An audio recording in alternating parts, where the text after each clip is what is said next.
Hello everyone. आज के video में हम एक वो सवाल के बारे में डिस्कस करने वाले हैं जो कभी ना कभी आपके मन में ज़रूर आया होगा। और वो सवाल है कि क्या मुझे लोन लेना चाहिए या नहीं लेना चाहिए। तो चलिए शुरू करते हैं। इसमें सबसे पहले आपको ये समझना पड़ेगा कि हमें बिज़नेस में या हमारे पर्सनल लाइफ में लोन क्यों लेना है, लोन लेने का पर्पस क्या है। तो जनरली हम दो चीज़ों के लिए लोन लेते हैं, एक असेट और दूसरा लाइबिलिटी। तो असेट क्या होता है या लाइबिलिटी क्या होता है। असेट मतलब वो सारी चीज़ें जो हमारे बिजनेस में कैश इनफ्लो करवाती है, यानी कि कैश हमारे बिजनेस में लाती है। और लाइबिलिटीज़ वो सारी चीज़ें होती हैं जो हमारे बिजनेस में कैश का आउटफ्लो करवाती है, या फिर सिंपल लैंग्वेज में हमारे खर्चे बढ़ाती। तो असेट के कुछ एग्जांपल्स हो सकते हैं कि कोई आपने मैन्युफैक्चरिंग कर रहे हैं तो आपने कोई मशीनरी में इन्वेस्टमेंट करा है, या आपने ऑफिस की बिल्डिंग बनवाई है जिसमें आपके ऑफिस में सारे एम्प्लॉयज़ काम करेंगे, या आपने कोई टेक्नोलॉजिकल सॉफ्टवेयर्स या हार्डवेयर में इन्वेस्ट करा है जो आपके प्रोडक्ट या सर्विसेज को एनहांस करने में आपकी मदद करेंगे और अल्टीमेटली आपके बिजनेस में कैश इनफ्लो करवाएंगे। सेकेंड होता है लाइबिलिटी के एग्जांपल्स। तो लाइबिलिटीज़ ऐसा हो सकता है कि आपने कोई लोन लेके आपने कार खरीद ली, लग्जरी कार खरीद ली, या आपने कुछ ऐसी चीज़ें खरीदी जिससे आपके बिजनेस में कैश का इनफ्लो नहीं हो रहा है, और उल्टा उस चीज़ को मेंटेनेंस या उसको चलाने के लिए आपको खर्चा करना पड़ रहा है। जैसे मैंने कार का एग्जांपल लिया, तो कोई आप लग्जरी कार खरीदेंगे तो आपको उसका रिपेयर, मेंटेनेंस और पेट्रोल डीजल इसका खर्चा और एडिशनली करना पड़ेगा, उससे कोई आपको रेवेन्यू नहीं आएगा। ये होती लाइबिलिटी और असेट की डेफिनेशन। दूसरी चीज़ हमको ये देखना है कि हमारी जो भी असेट या लाइबिलिटी है उसका आरओआई क्या है। तो जनरल सी बात है कि लाइबिलिटी का आरओआई नेगेटिव ही होगा क्योंकि वो कैश आउटफ्लो करवा रही है, और असेट का आरओआई जनरली पॉजिटिव होता है। तो आरओआई क्या होता है? आरओआई का फुल फॉर्म है रिटर्न ऑन इन्वेस्टमेंट। तो किसी भी चीज़ में आप इन्वेस्ट करते हैं, पैसा डालते हैं, तो उसको बोलेंगे इन्वेस्टमेंट, और उससे आपको जो भी रिटर्न आ रहा है वो होगा आपका रिटर्न ऑन इन्वेस्टमेंट। तो आरओआई के एग्जांपल, जैसे अलग अलग असेट का अलग अलग आरओआई होता है। कैसे? आप एक commercial property, commercial real estate versus residential real estate का आप एग्जांपल समझे। कमर्शियल रियल एस्टेट इंडिया में जनरली 5 टू 10-15% तक का आरओआई देती है, और वहीं उसके कंपैरिजन में रेसिडेंशियल रियल एस्टेट आपको 1 to 5% तक का आरओआई देती है। तो ये होता है कोई भी असेट का आरओआई। कैसे? आपने मान लो कोई कमर्शियल रियल एस्टेट खरीदी, जैसे कि कोई कमर्शियल एरिया में आपने लैंड खरीदी, वहाँ पे आपने लैंड एंड उसमें बिल्डिंग बनाई। अब वो बिल्डिंग आप रेंट पे दे रहे हो। बिल्डिंग बनाने में आपको कुल मिला के 1 करोड़ का खर्चा लगा, और आपको पर मंथ 50,000 का रिटर्न आ रहा है। तो ये जो आपका रेंट से रिटर्न आ रहा है, ये आपको over the period of time calculate करना पड़ेगा कितना आ रहा है, और उसको डिवाइड करना पड़ेगा टोटल आपको कितना इन्वेस्टमेंट लगा है वो बिल्डिंग और लैंड को परचेस करने में, और इससे आपका निकलेगा आरओआई। तो सेकेंड चीज़ हमने बताया कि आपको असेट या लाइबिलिटी का आरओआई देखना है। तो आरओआई निकाल के आपको क्या मिलेगा? आरओआई हमने क्यों बोला कि आरओआई निकालिए? तो इसमें वीडियो का थर्ड पॉइंट है और मोस्ट इम्पॉर्टेंट पॉइंट है कि आपको लोन लेने से कब फ़ायदा होगा और कब नुकसान।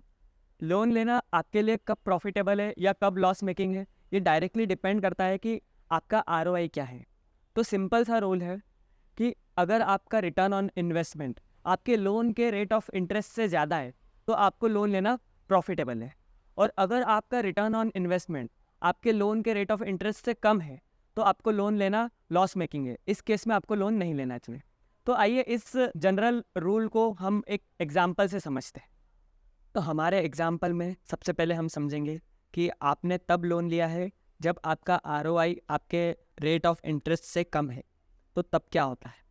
हमारे एग्जाम्पल में ए, बी और सी 3 लोग हैं। तीनों की दुकान एक कपड़े की दुकान है। सेम मार्केट में इनकी सिमिलर टाइप की दुकान है। इनकी सेल्स, इनकी variable cost, gross profit, fix cost सब चीज़ सेम है। इंटरेस्ट में आप देख सकते हैं कि इन लोगों ने अभी कोई लोन नहीं लिया है, तो फर्स्ट ईयर में इनकी इंटरेस्ट की कॉस्ट है 0, और वहीं इनका प्रॉफिट मार्जिन बनता है फर्स्ट ईयर में 15%। तीनों का सेम। सेकेंड ईयर में केस थोड़ा डिफरेंट है। सेकेंड ईयर में ए डिसाइड करता है कि वो 1 लाख रुपए का लोन लेगा 18% की रेट पे, जिससे वो एक सॉफ्टवेयर परचेस करेगा जो उसके कस्टमर्स का एक्सपीरियंस एनहांस करेगा। बी डिसाइड करता है वो भी 1 लाख रुपए का लोन लेगा 18% की रेट पे, लेकिन वो इस लोन से कार परचेस करेगा। और सी डिसाइड करता है कि वो कोई लोन नहीं लेना चाहता। इस लोन के डिसीजन से इनके फाइनेंशियल फिगर्स भी चेंज होते हैं। ए की सेल्स बढ़ जाती है क्योंकि वो उसके कस्टमर्स का एक्सपीरियंस एनहांस करता है, जिसके कारण उसका रेवेन्यू बढ़ जाता है। उसकी कॉस्ट वहीं पे रहती है, उसकी फिक्स्ड कॉस्ट में कोई चेंज नहीं होता, लेकिन उसकी इंटरेस्ट कॉस्ट बढ़ जाती है, जिससे ए का प्रॉफिट मार्जिन 15% से गिर के 9% पे आ जाता है। वहीं पे बी की सेल्स में कोई मेजर चेंज नहीं होता क्योंकि उसने कार परचेस करी थी जिसका सेल्स से कोई लेना देना नहीं है। वहीं पे उसकी फिक्स्ड कॉस्ट बढ़ जाती है क्योंकि कार परचेस करने से जो कार को मेंटेन करने का खर्चा है वो बढ़ जाता है। सिमिलरली उसकी इंटरेस्ट कॉस्ट भी बढ़ जाती है। अल्टीमेटली उसका प्रॉफिट मार्जिन 15% से गिर के -6% हो जाता है। सी के फिगर्स हम चेक करें, सी के फिगर्स में कोई भी चेंज नहीं है। 15% का प्रॉफिट उसने ईयर 1 में कमाया और 15% उसने ईयर 2 में कमाया। समरी इस एग्जांपल की अगर हम देखें तो ये है कि यहाँ पे ROI इनका 15% था ईयर 1 में, लेकिन ए और बी ने 18% का लोन लिया। इसलिए ए और बी की जो ROI है ईयर 2 में वो गिर के 9% और -6% हो गई। तो इससे हमको ये पता चलता है कि अगर आपकी ROI वो आपकी rate of interest on loan से कम है तो आपको लोन हम कभी नहीं लेना चाहिए। सेकेंड केस फर्स्ट केस से बिल्कुल सिमिलर है, इसमें बस एक ही चेंज है कि यहाँ पे हमारा ROI हमारे लोन की रेट ऑफ इंटरेस्ट से ज़्यादा है। तो ईयर 1 के फिगर्स आप देखेंगे तो similar to the first example, A B और सी 3 शॉपकीपर हैं, इनकी सेम मार्केट में सिमिलर शॉप है कपड़े की, इनके फिगर्स एग्जैक्ट सेम है फर्स्ट ईयर में।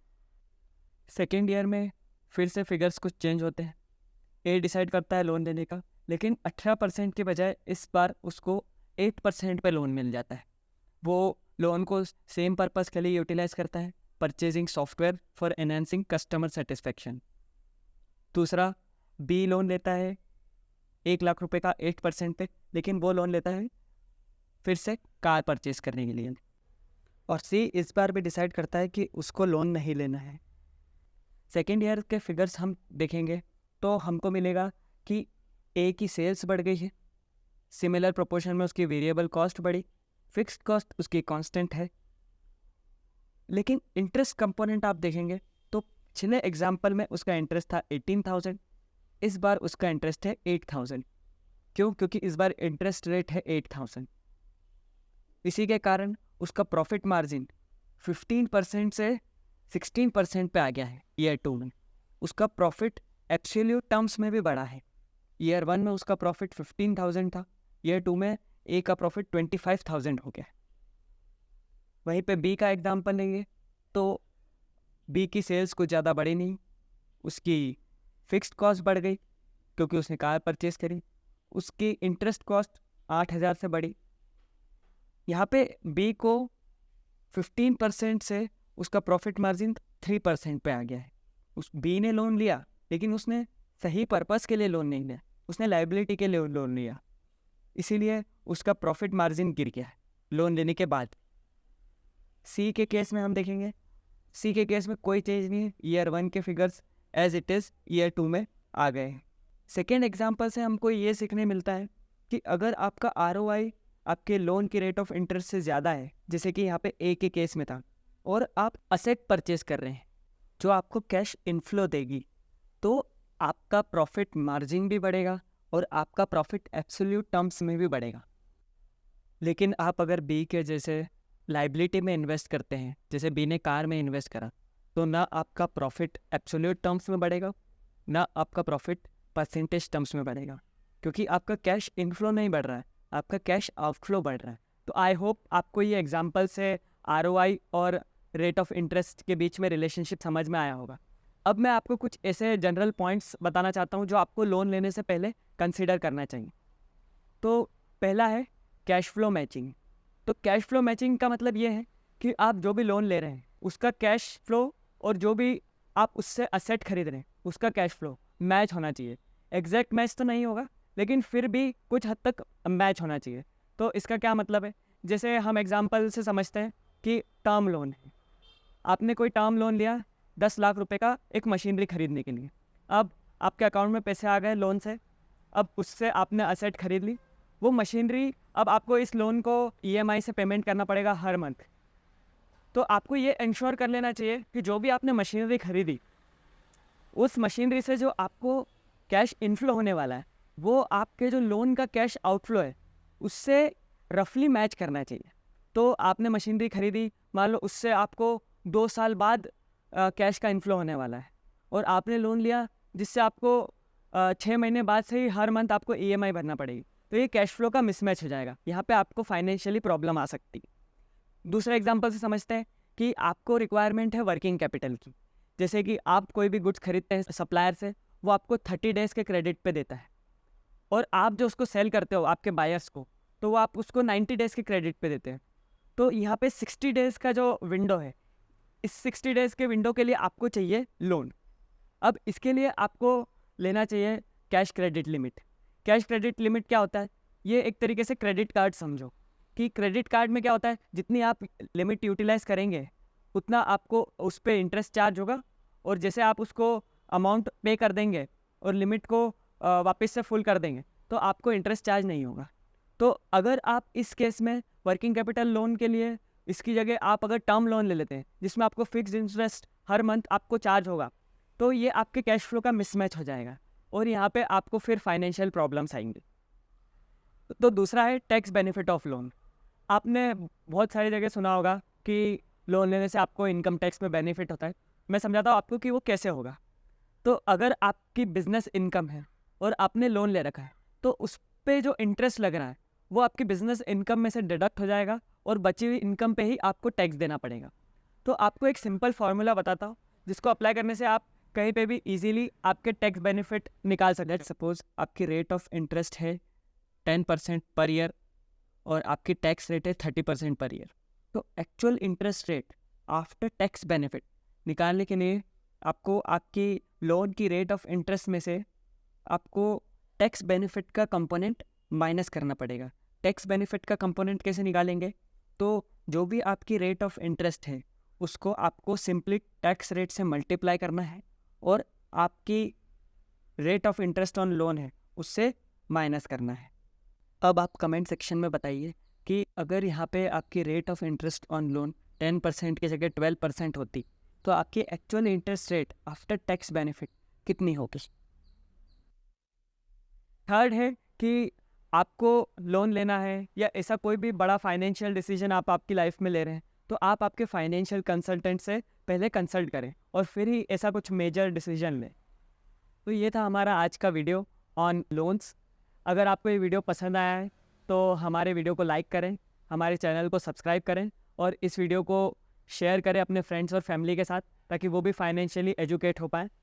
और अगर आपको कोई डाउट है या आपका कोई क्वेश्चन है या फिर हमारे लिए कोई सजेशन है, तो आप कमेंट बॉक्स में ज़रूर लिख के बताएं। Thank you.